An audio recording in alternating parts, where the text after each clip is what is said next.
April 10th, part 3, 2023, on my way to work, running out of gas. No, I'm fine. I got 70 miles till empty. The light just came on. Go back to my old skit. It amazes me that, that's it. That's the only warning that I'm going to get. That little light on the dashboard. I think there may have been a ding, barely audible ding when it first came on, but that's it. From now on, there will be no other warning than that tiny little light on my dashboard, which bothers me because it's the same thing with your emergency brake. If your emergency brake is on, there's probably a little light somewhere on the dashboard. I never use my emergency brake. In fact, this car has the emergency brake. It's not even an emergency brake, it's a parking brake. But it's right here. It's just a little flip switch on the whatever this little island is where I rest my arm between the seats. Like in front of that little, you open it up.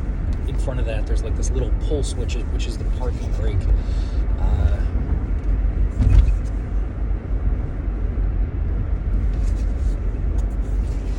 Anyway, if you're driving in most cars with the parking brake on, you may get a little parking brake light on your dashboard.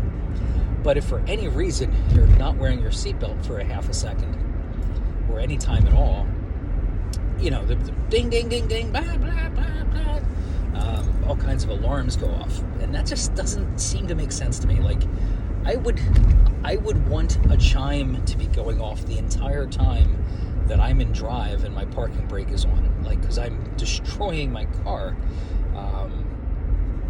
And when I'm low on gas, I would like a warning. I don't, not that I'm a special case, but I lack focus.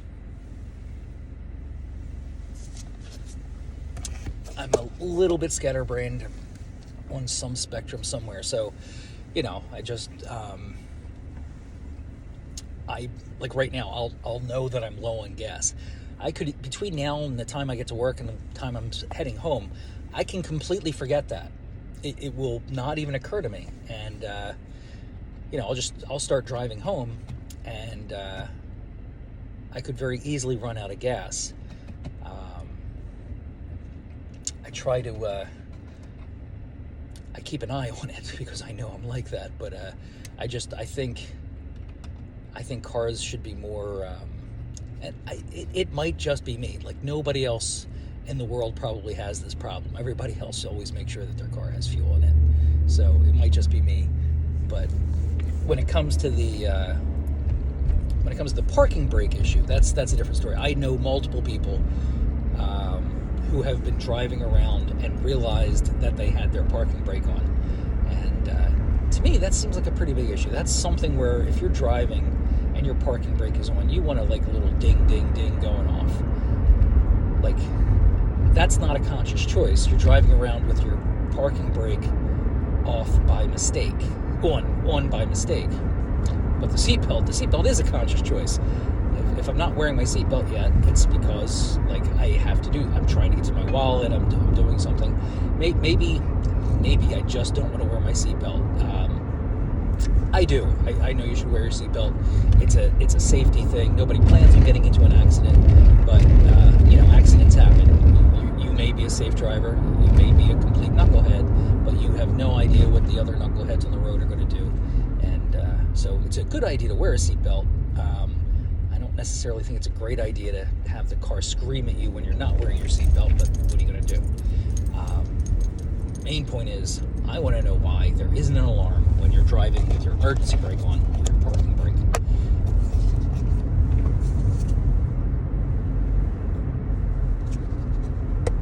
Or when you're low on gas. I think it should chime every 5 miles. Ding! You're still nearly out of gas, knucklehead. Oh yeah, right. Whew, I think I sufficiently beat that horse to death.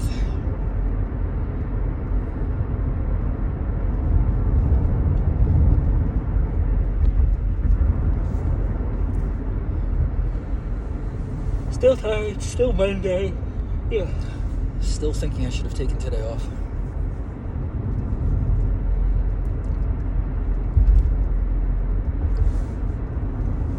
The downside isn't it? There's no downside to taking the day off. Like I say, there'll be more work to catch up on tomorrow. I was like, yeah, but it never stops. So there's really no real difference in the amount of work.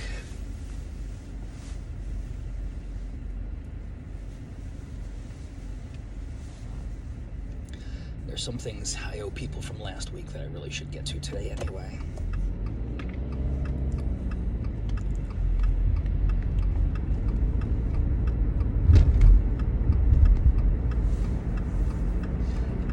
I was on the phone with a coworker of mine, works in the shop. Known him since I was 17. Anyway, the point is he's not going to be in today. He's probably still down the shore, and it makes me wonder. I wonder how many people have taken today off. Like, is it going to be? I didn't bother to look before the weekend, and I'm wondering if it's going to be a ghost town in work today. If a bunch of people turn their 3-day weekend into a 4-day weekend, which would make sense.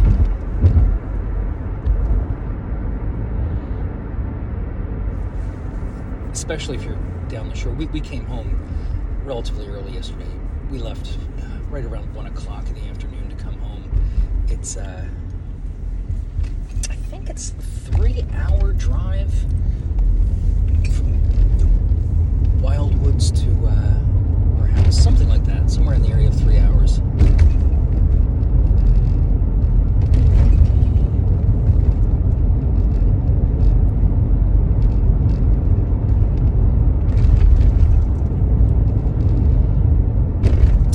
Son of a gun. If I was going faster, I could have made that light.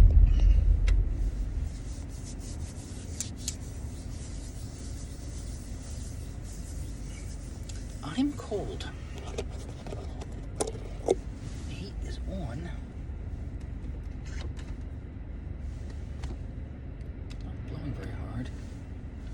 What is it? It's blowing on my feet, that's why. There we go.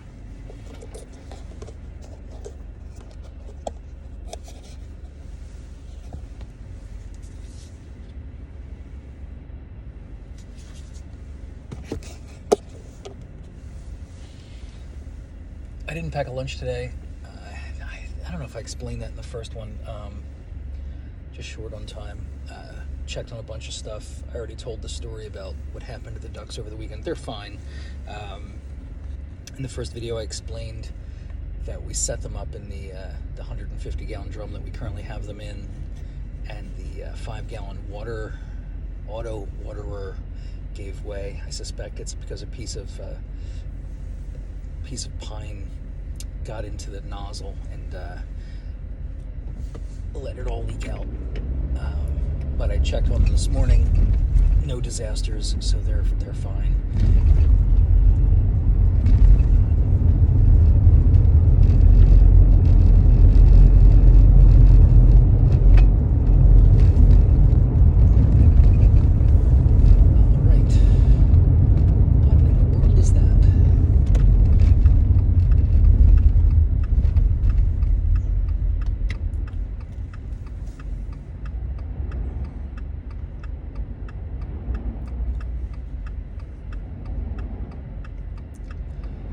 So tired, in fact. I'm still tempted to turn around and go home, but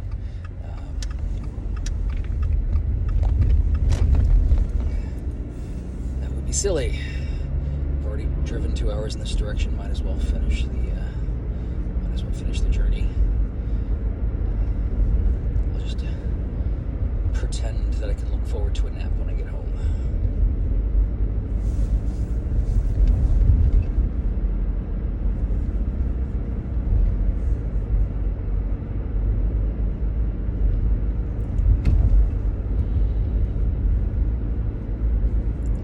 One of the things, we're going to have to expand the duck run because we have the 4 new ducks. We already bought.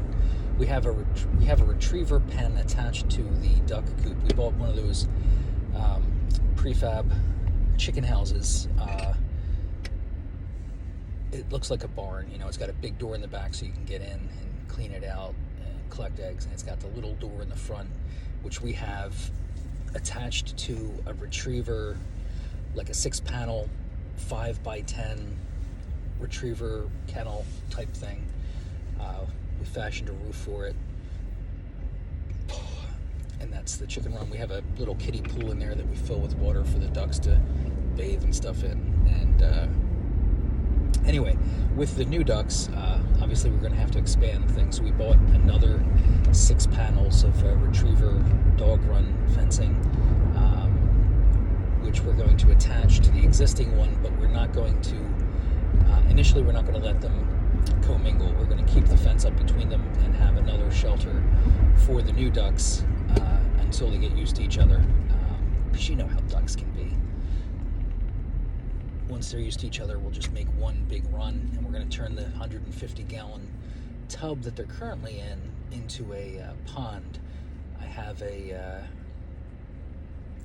55-gallon plastic barrel that used to have coolant in it, but it's cleaned out now. I'm going to construct a filter out of that. I'm going to get a pond pump and make the rain. I keep wanting to call it a rain barrel because it looks like a rain barrel. I can convert the 55-gallon drum into a filter, and I might make that into a video. Not that it's original content. A lot of people have done that. I've watched a lot of videos of how they do it. I have my own spin on how I want to do it. Won't necessarily be successful, but I think it will. I'm a pretty clever guy. I kind of know what I'm doing.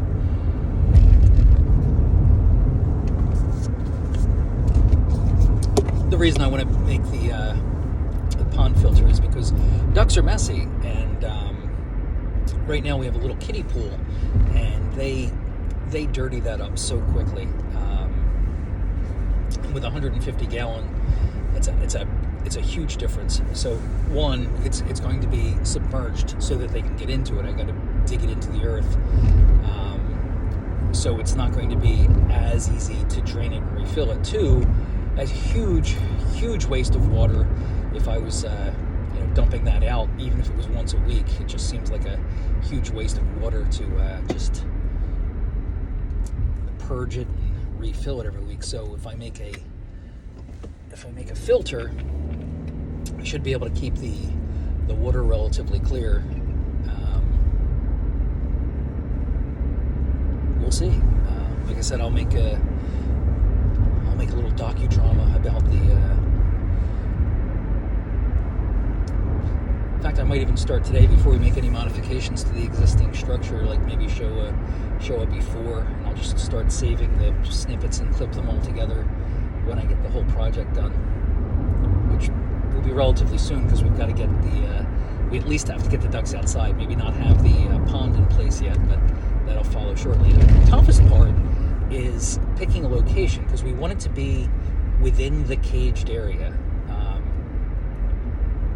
but because of where it is, we don't want to block access through the back of the yard to the other yard. So we don't want to come out too far into the walkway. And the other issue is like there's so many trees, so it's going to be difficult to dig down 150-gallon tub. I guess I want to say it's just as tall as a doorway is wide. So if a doorway is 30 inches wide, that's how tall the thing is. And I'm going to have to bury the bulk of it underground so the ducks can get into it.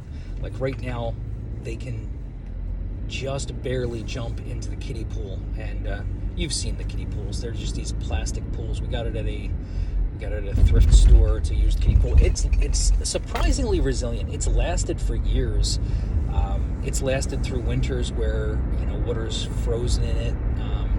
There was a bad storm a few weeks ago, really windy. In fact, it blew the roof we made off the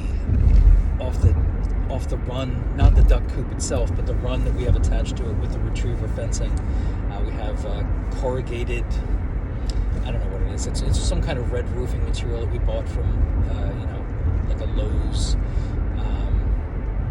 It blew that off. It lifted the whole retriever run area and moved that.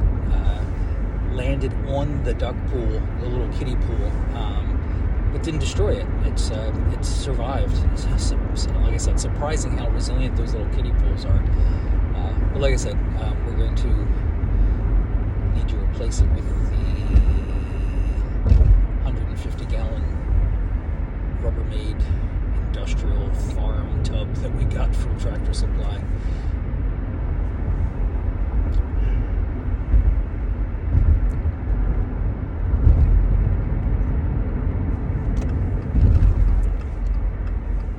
Sorry, I know I'm rambling. I'm not even sure if any of that was a cohesive thought or if it was just some of it was out loud, maybe some of it wasn't. I'm not sure. I apologize. But anyway, that's the point. 4 new ducks, 150-gallon tote. It's going to be the new pool. I'm going to make a filter out. Use the 55-gallon plastic drum I got from work to make a pond filter. Got to get a pump. I have a pump. We have years ago we bought this little, I was going to put a pond in my old house out in the yard. We never got around to it, but I still have the whole kit. I'm not sure, that pump may work, because I don't have to move a lot of water, I just have to move it constantly. So as long as it's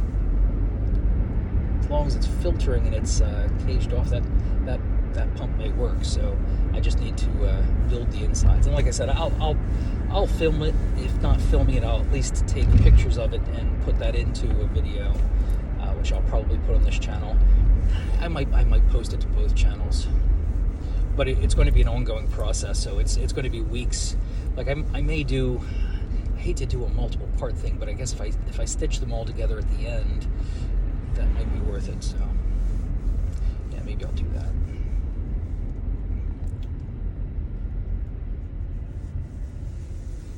Time's plenty of time.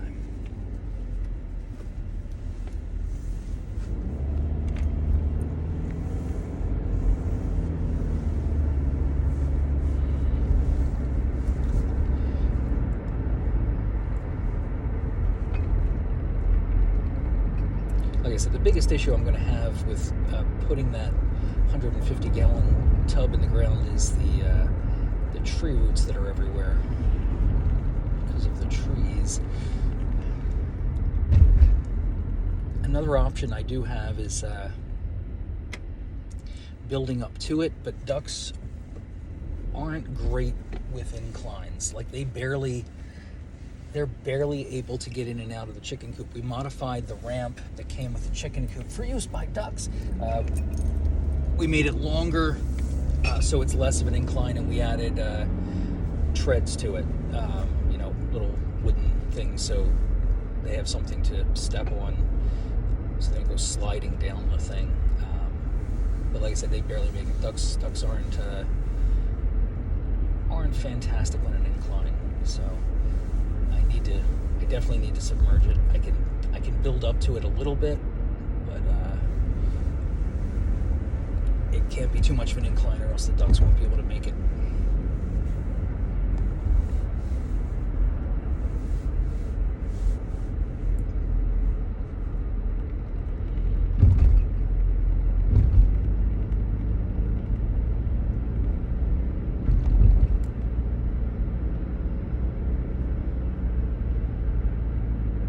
In case I hadn't mentioned it before, his coffee is terrible. Very disappointed.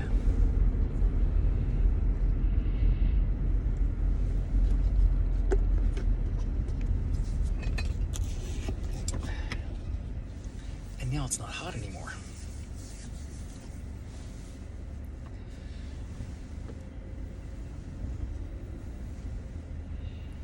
trying to think if I have any stories to fill the last 2 minutes of this video.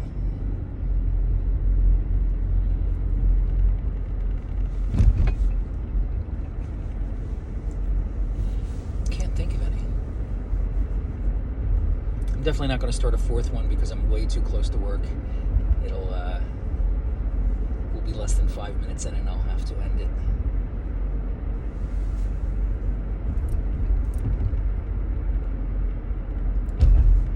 I got a so we had dinner down the shore with the wife's parents, and what the hell is that? Animal on the road. Ham and potatoes for dinner. Anyway, they gave me the ham bone, so I'm going to be making split pea soup again. Not that that's the story to fill the last 2 minutes, although that is what's happening. But anyway, yeah, I got a ham bone now. It's in the freezer, and so at some point you're going to hear me tell the story of the second time I ever made split pea soup, which will be very soon, probably some point this week. I'll be making split pea soup again, which was very, very, very tasty the first time I made it. I know split pea soup's good because I've had it before, and I made it a couple of months ago, and it was very, very tasty. I'm going to be making it again because I brought the ham bone home from the shore. So, oh boy, I'm very excited. It's hard to tell because I always seem sarcastic, but I am. Anyway, we're right up against 22 minutes, so I'm going to call it a day.